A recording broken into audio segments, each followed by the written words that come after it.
Et je ne vous parle pas de la médecine du travail, et je ne vous parle pas d'un tas de choses. Je ne vous parle pas de la médecine du travail. Excusez-moi, c'est aussi un truc qui me rend fou. Mais c'est pas de gauche ou de droite. Hein. Mais aujourd'hui, les gosses qui normalement doivent voir un médecin, etc., ils ne le voient plus. Et nous étions un pays où nous étions le plus en avance sur ce genre de trucs. Demain, j'ai peur.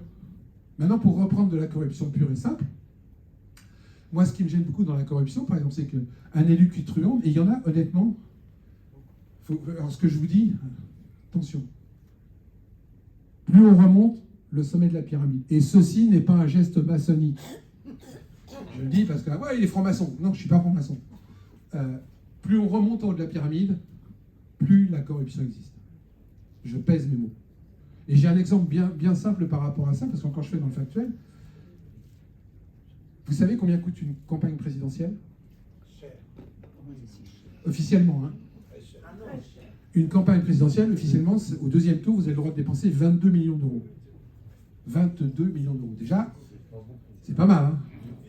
Mais il y a un mec qui s'est fait gauler, et on en est déjà à 49 millions d'euros. Si lui s'est fait gauler, ça ne veut pas dire que les autres n'ont pas fait mieux. Hein. Ils ont fait pire.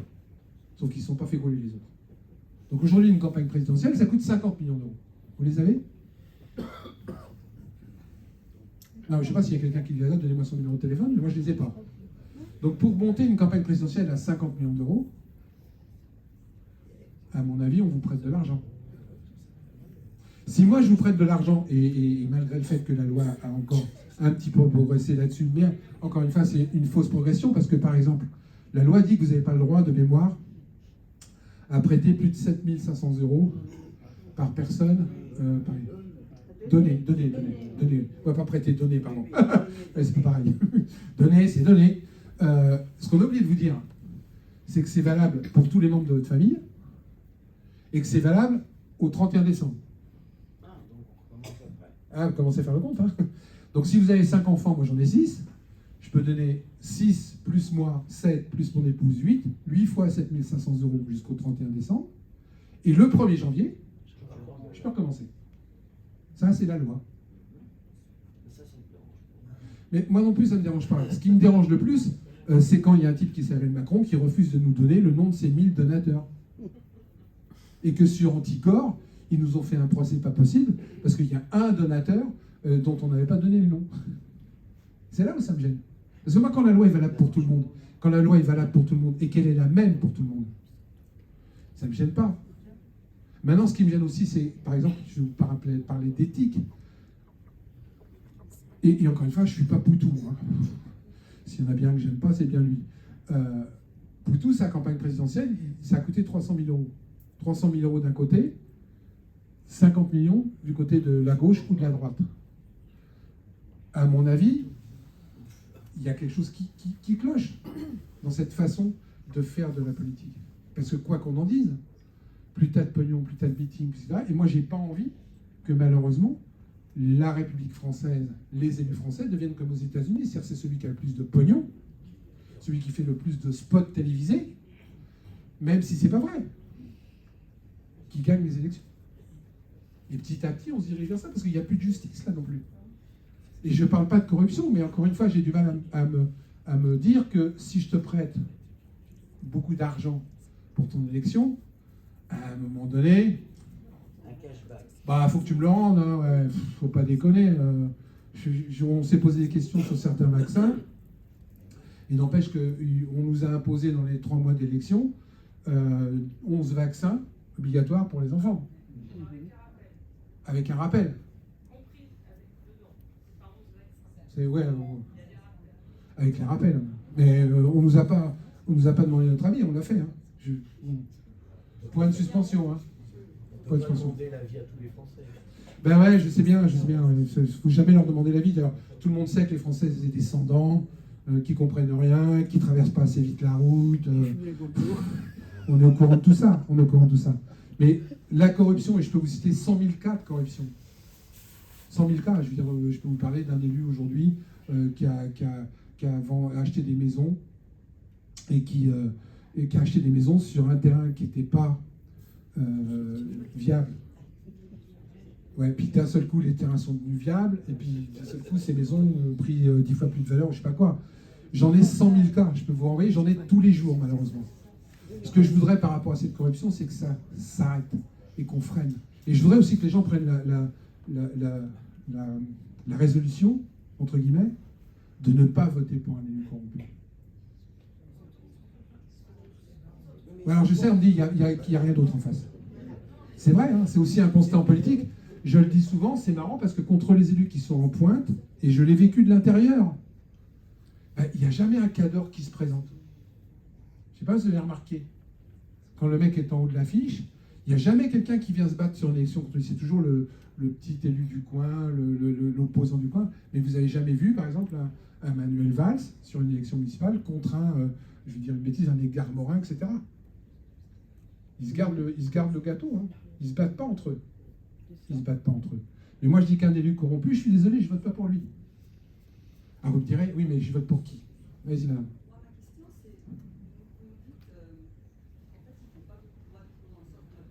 Attendez, j'entends.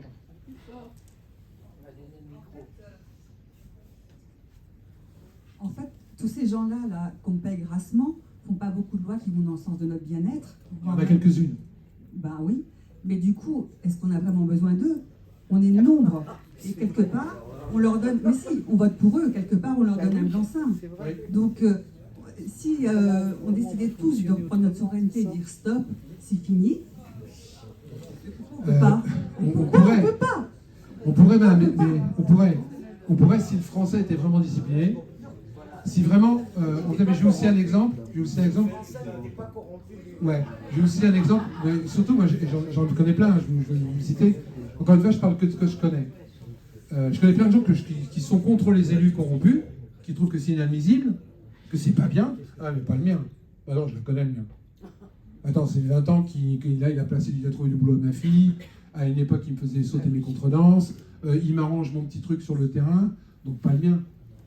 Le problème, il est là, madame. Je vais vous donner un autre exemple par rapport à ça. Il n'y a pas longtemps, attendez. Ce que je veux dire, c'est qu'on a besoin d'eux. Mais on n'a pas forcément besoin d'eux, mais en même temps, moi, je ne vais pas aller voter tous les jours pour voter ce que je vais faire sur ma commune, etc. Ça, c'est la théorie d'Étienne Chouard, que je connais bien. C'est bien les assemblées constituantes où les gens se réunissent toutes les semaines pour voter. Il y a des choses qui marchent, des systèmes qui marchent comme ça. Oui, je suis d'accord. Mais encore une fois, moi, je ne suis pas contre les élus, je suis sur le fait qu'il n'y a pas de contrôle sur les élus, c'est tout. Je suis sur le fait qu'on ne peut pas révoquer un élu aujourd'hui. Et je vais vous dire, le RIC, on est pour, on est contre, mais le fait de pouvoir révoquer un élu, ça ne doit pas exister. Est-ce que vous savez quel est l'endroit où le RIC marche le mieux? Parce qu'on dit souvent le RIC, ouais, c'est un truc de communiste, c'est un truc de... Vous savez où le RIC marche le mieux? Non? Oui, en Suisse, ça s'appelle les votations. C'est aux États-Unis. Schwarzenegger, ça vous parle? Schwarzenegger a été élu sur un RIC. C'est-à-dire que l'élu d'avant Schwarzenegger a été révoqué pour malfaçon. Et grâce à ça, Schwarzenegger, je n'arrive jamais à dire Schwarzenegger a été élu. Donc le RIC, ça marche. En France, on ne peut pas révoquer les élus. Quand vous êtes comptable et que vous truandez sur votre comptabilité, non seulement vous êtes condamné, mais souvent, on vous empêche de rentrer dans un truc de comptabilité. Quand vous êtes un monsieur ou une dame, parce que maintenant, il n'y a pas que les mecs, hein, qui tripotent, je ne sais pas quoi, etc., vous êtes condamné, vous n'avez plus le droit d'être animateur dans une colonie de vacances ou sur un centre de loisirs. Eh bien, un élu, si. Un élu, il peut dépenser des millions d'euros de mon argent, être condamné parce qu'il a dépensé mon argent sans me demander, sans en plus être contrôlé, et lui peut continuer à être élu. Et non seulement de ça, mais en plus on lui paye son avocat. Et j'ai aussi un exemple bien précis par rapport à ce qui s'appelle la Fosse-sur-Mer, la Faute-sur-Mer, j'ai envie de dire.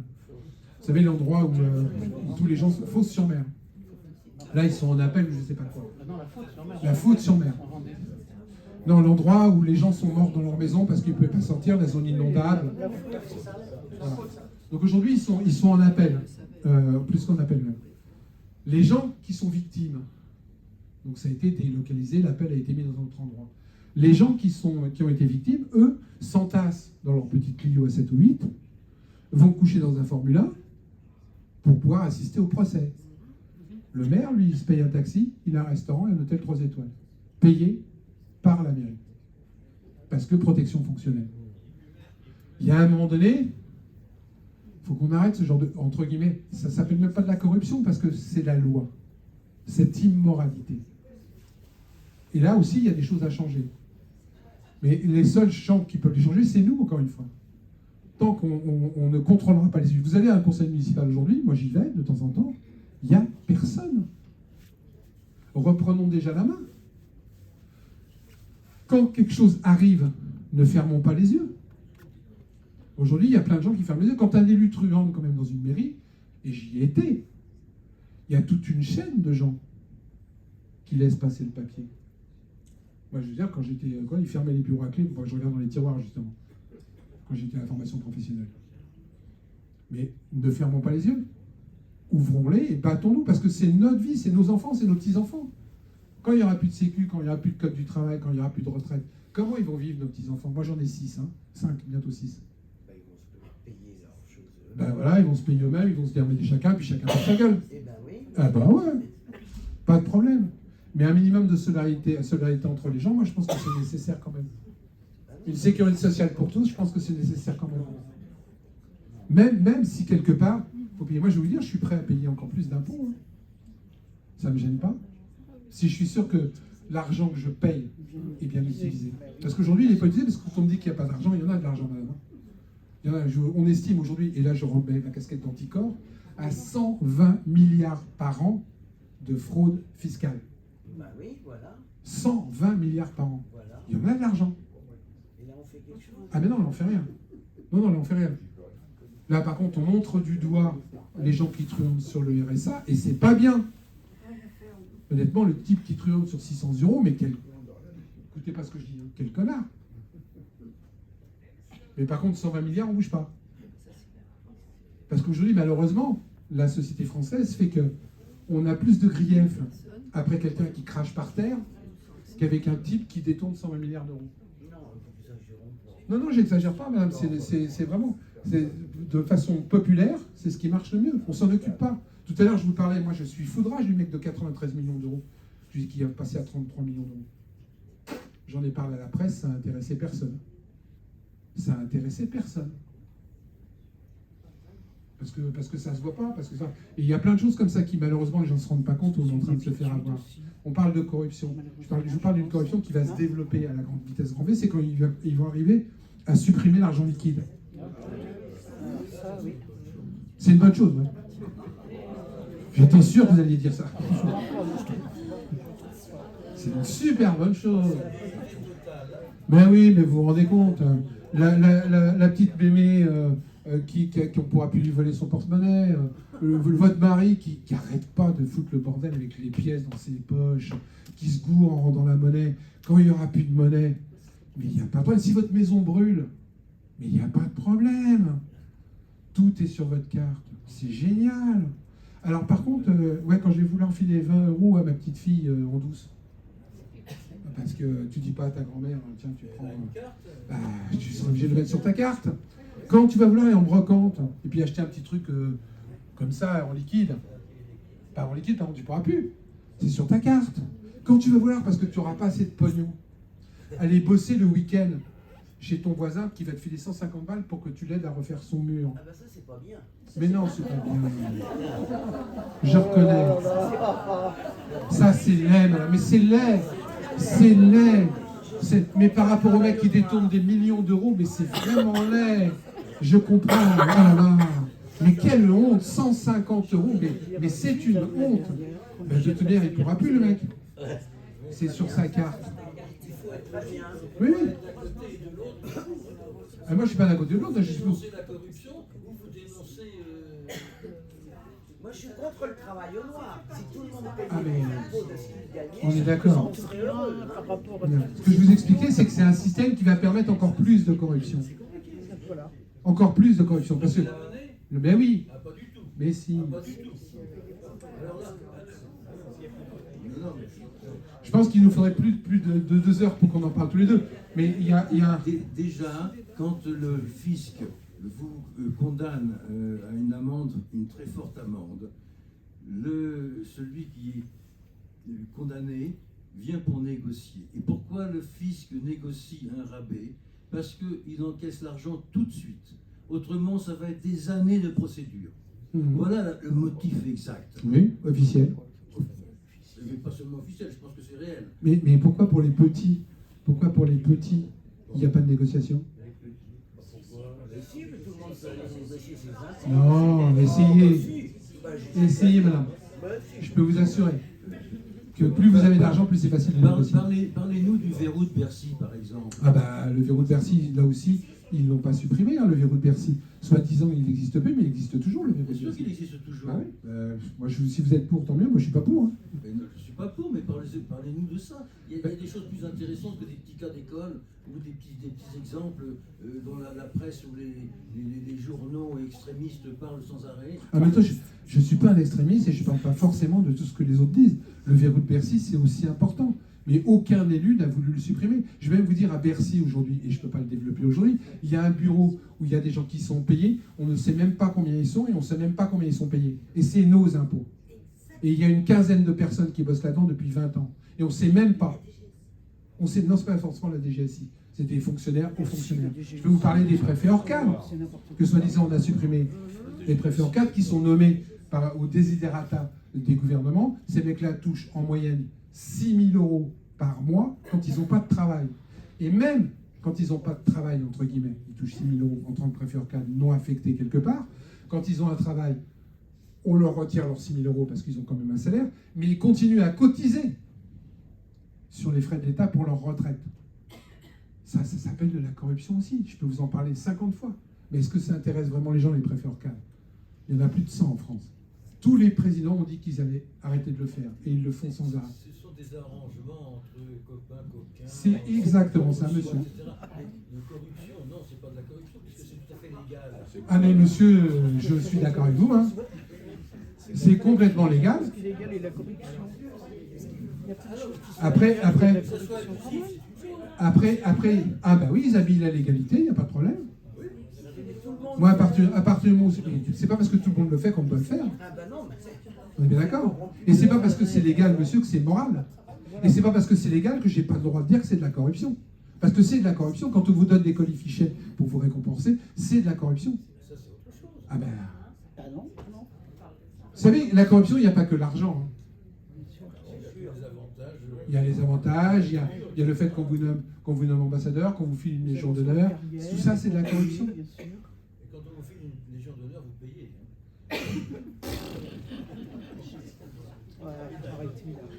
Oui, monsieur.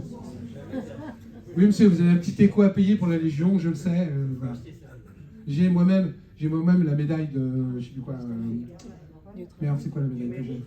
Non, pas le mérite. Valls a refusé de me la donner. Ah, je suis chevalier des arts et des lettres. J'ai pas été chercher la médaille. Je l'ai pris juste pour les faire chier. Quand vous vendez J'ai un vu ça. visa, c'est de la corruption. Quand je quoi? Vous vendez un visa, c'est de la corruption. Comme ça s'est fait récemment. Oui, certains pays le font. Ça n'est pas en France, hein, encore. Alors là, les consuls français dans certains pays, je ne suis pas sûr. Alors, je veux dire qu'il y a une différence entre vous et moi, c'est que moi, je ne le dis que quand j'ai les preuves. Donc, certains pays, on a les preuves. Les consuls français, j'ai pas les preuves. Donc, je ne le dis pas. Parce qu'aujourd'hui, malheureusement, on est dans un monde de la rumeur, de je dis quelque chose, ça prend des proportions folles. Moi, je ne dis que quand j'ai les preuves. Enfin, quand je l'ai dit en début de machin, tu fais quand dans le factuel. Donc, ok, il y a peut-être, il semblerait, il y a sans doute quelques consuls. Mais vous savez, quand avec les serets, on pourra remettre par une bouteille. Moi, je fais que dans le factuel. Avec mes excuses, ça passe ou ça casse. Mais je fais que dans le factuel. Et que ça soit à droite ou à gauche, quand je dois dénoncer, pas dénoncer parce que j'aime pas ça, quand je dois donner des faits, je donne des faits. Et excusez-moi, si quelquefois j'ai l'impression d'être un peu vindicatif, mais encore une fois, qu'on m'apporte une réelle de contradiction factuelle. Quand je dis que la corruption est à tous les étages et de plus en plus en France, la corruption est à tous les étages de plus en plus en France, et on s'en contente. Aujourd'hui, là c'est une corruption intellectuelle, monsieur, hein, si on passe à autre chose. Moi je suis foudrage dans cette corruption intellectuelle de gens qui vous annoncent des choses et qui 2 jours après font le contraire. Et ça passe comme une lettre à la poste. Alors c'est vrai que c'est pas de la corruption d'argent, mais j'appelle ça de la corruption intellectuelle. Quand on vous annonce, entre guillemets, en mars 2017 et après, jamais, mais au grand jamais, je ne toucherai les retraites. Ou quand il y a un type qui me regarde, parce que je fais les deux maintenant, pour pas que la dame m'engueule, les yeux dans les yeux, je vous dis que j'ai pas de compte en banque en Suisse. Si ça, c'est pas de la corruption intellectuelle, expliquez-moi. C'est prendre les gens pour des cons. Il y a eu un certain nombre d'avancées pour réduire la corruption en France. Laquelle? Il y a eu un certain nombre d'avancées pour réduire la corruption en Europe, au niveau de l'Union européenne. Bon, tout se fait peut-être pas aussi vite qu'il le faudrait, de façon aussi importante qu'il le faudrait, mais de toute façon, à partir du moment où, quand vous êtes condamné pour corruption, la sanction est très nettement inférieure à ce que vos gains, ça encourage à continuer. Ah, vous prêchez un convaincu. Moi, je milite pour que les gens soient. Je vais vous dire une chose, ça va peut-être en faire sauter au plafond. Moi, je milite pas pour qu'on condamne les gens à de l'argent. De toute manière, ils savent organiser leur insolvabilité, ils savent transférer l'argent ailleurs. Etc. Moi, je milite pour que les gens qui sont condamnés pour corruption ou constitution, autre chose, soient condamnés à être pauvres. Toi, tu vas habiter à Drancy, tu fais 4 heures de transport dans le RD et on te donne un boulot à la chaîne pendant 3 ans. C'est la meilleure des punitions. Et toi et ta famille, hein. Pas que toi. Et ça, c'est un autre problème. Et je suis vrai, je vous parlais tout à l'heure du mec qui avait détourné 20 millions d'euros et qui a été condamné à 20 000 euros d'amende. Aujourd'hui, la proportion des amendes sur les gros, encore une fois, je dis bien sur les gros, pas sur les petits. Parce que les petits, ils morflent bien. Sur les gros, est disproportionnée par rapport au truandage. Disproportionnée. Là aussi, il faudrait qu'on revoie, parce que c'est une forme de corruption. Hein. Parce que c'est la porte ouverte, dire, bah, après tout, j'ai 20 000 balles à payer, j'ai détourné 20 millions d'euros, j'ai bouffé dans mon malade. Pourquoi je continuerai pas? Oui, on est des juges. Il y a des juges. Quand on voit aujourd'hui les juges, comment ils jugent, Mais c'est assez surprenant. on est bien d'accord. Je trouve ça inadmissible, la façon dont jugent certains juges. Plus le mur des cons, etc. Mais je trouve ça inadmissible. Mais là aussi, le problème... Oui, mais on peut commencer par ça. Comment ça se fait qu'aujourd'hui, il y a un certain nombre de juges qui sont nommés, entre guillemets, par le gouvernement, entre guillemets?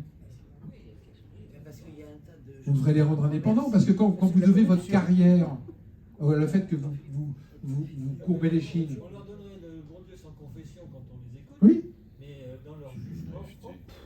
Mais je vais vous donner un autre exemple qui fait que la corruption va aussi s'intensifier. C'est la nouvelle loi qu'ils viennent de faire pour conjuguer la police et la gendarmerie. Qui maintenant, et tous les gendarmes et tous les policiers étaient contre, va être sous les ordres du préfet. C'est-à-dire que c'est plus le policier qui dit bah, attends, je fais une enquête sur ce mec-là, je continue, je vais jusqu'au bout, et je la donne au juge. Ils ont la loi de Darmanin qui vient de passer, fait que maintenant, les gendarmes et les juges sur certaines affaires devront en rendre compte au préfet. Bon, excusez-moi, j'en ai fréquenté plus d'un préfet. Hein.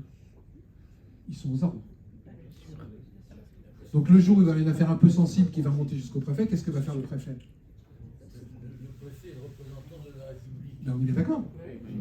Ben, il va obéir aux ordres. Bien d'accord. On est bien d'accord. Vous croyez que l'affaire Moretti avait explosé quand ça va être sous les ordres du préfet? Une prochaine affaire Moretti, elle n'explosera pas. Vous croyez que l'affaire Colère, que je suis de très près, va aller jusqu'au bout quand ils auront bousillé toutes les associations comme Anticorps et que c'est le préfet qui va décider? Quand vous parlez comme ça, Ouais. vous insinuez que Dupond-Moretti est coupable. Je suis désolé, mais c'est comme ça que je le reçois. Non, mais moi, j'insinue pas, monsieur. Je dis simplement que monsieur Moretti, il a oublié de déclarer 300 000 euros sur ses impôts. Moi, j'ai du mal, et puis qu'il a juste dit qu'il avait oublié, qu'il avait fait une erreur comptable. Je dis juste simplement que monsieur Maserati, on avait preuve, monsieur Moretti a acheté une Maserati. Et une Maserati, ça coûte quand même pas mal. Et qu'au jour d'aujourd'hui, on ne sait pas toujours d'où vient l'argent pour la payer. C'est tout. C'est tout. Je ne dis pas qu'il est coupable. Je dis que moi, je voudrais bien oublier de déclarer 300 000 euros sur mes impôts. Et en plus, j'ajoute qu'il les a remis. Ah mais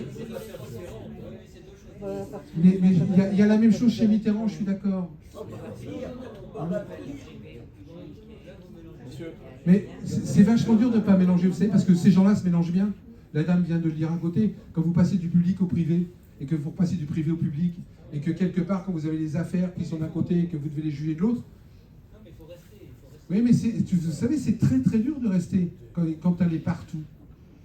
Mis à part ne plus voter pour les gens qui ont été, je suis là, Oui. mis à part ne plus voter pour des gens qui ont été condamnés, qu'est-ce que vous voyez d'autre comme action pour faire changer? Ben, déjà, c'est la première parce que c'est le vote. Après, on part. Et puis je dis aux gens, présentez-vous aux élections. C'est-à-dire une petite élection municipale, être conseiller municipal sur une ville, on a besoin de gens nouveaux, on a besoin de 109.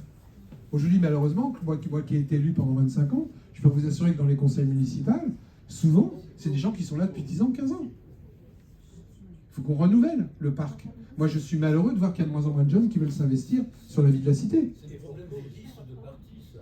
Oui, on est d'accord. Encore une fois, je remets en cause le système, monsieur. C'est vrai que tout est fait pour que le système fonctionne comme ça. Tout est fait pour que vous n'alliez pas voter. Tout est fait pour qu'il y ait de moins en moins de gens qui aillent voter. Je vais vous donner un exemple factuel par rapport à ça. Il y a 5 ans, il y a une commission qui s'est réunie à l'Assemblée nationale pour dire, allez, ça serait bien, ce que je vous dis est factuel, hein, ça serait bien qu'on mette les bulletins blancs dans les bureaux de vote. Candidat A, candidat B et un bulletin blanc. Quand dans une commission comme ça à l'Assemblée nationale, il y a tous les partis politiques. Hein. Il y a la droite, le Parti communiste, la gauche, ils sont tous dans la commission. Au bout de 2 semaines, le rapporteur de la commission, qui s'appelait Jérôme Gage, qui est un député PS, a dit non, on ne peut pas le faire. Je vous jure que c'est vrai ce que je veux dire. Ça coûte trop cher. Je vous jure que c'est ce qu'ils ont dit officiellement. Non, la feuille de papier blanc coupée en 4, la mettre dans les bureaux de vote, ça coûte trop cher. C'est ce qu'ils ont dit officiellement. Moi, je deviens fou. Mais quand vous réfléchissez derrière pourquoi ils ont dit ça, parce que s'ils mettaient des bulletins de vote blancs dans les bureaux de vote, les gens les auraient pris. Et si les bulletins de vote augmentent de façon trop exponentielle, ça se verra. Et ils seront obligés de changer la loi. Donc ils ont tout intérêt à continuer à ce qu'il y ait de moins en moins de bulletins blancs. Parce que ça ne sert à rien. Il n'y en a que 5%. Et je vais vous donner un exemple bien précis. Mai 2017, toujours le même que j'ai dans mon miroir, M. Macron, il y a eu 12% sur l'élection de mai 2017 de bulletins blancs et nuls. 12%. Depuis 1958, il n'en avait jamais eu autant. La presse s'est vite empressée de ne pas en parler. Parce que nous sommes dans une société médiatique aujourd'hui. Médiatique. Et si un jour les bulletins blancs dépassent les bulletins exprimés, ils sont mal. Ils sont mal. Ils sont mal parce que ça se verra, ça sera mis dans tous les médias, ils seront obligés de changer la loi et de faire que le bulletin blanc devient un vote politique. Alors la presse est complète, le bulletin blanc il est déjà fait. C'est vous qui le dites. Il y a 96 pays. Mais non, c'est pour rien aujourd'hui. Non, c'est pas. Je crois, il me semble que les bulletins blancs. Il me semble, je vais parler au conditionnel, que les bulletins blancs, en réalité, comptent dans le vote. Mais, attendez, je dis juste, sinon ils sont réaffectés au prorata des résultats des candidats, des 2 derniers candidats. Les bulletins vote aujourd'hui ne comptent pas. Ils sont comptabilisés. C'est ce qu'on vous a fait croire. Non, mais c'est pour ça. Non. Je vais vous expliquer.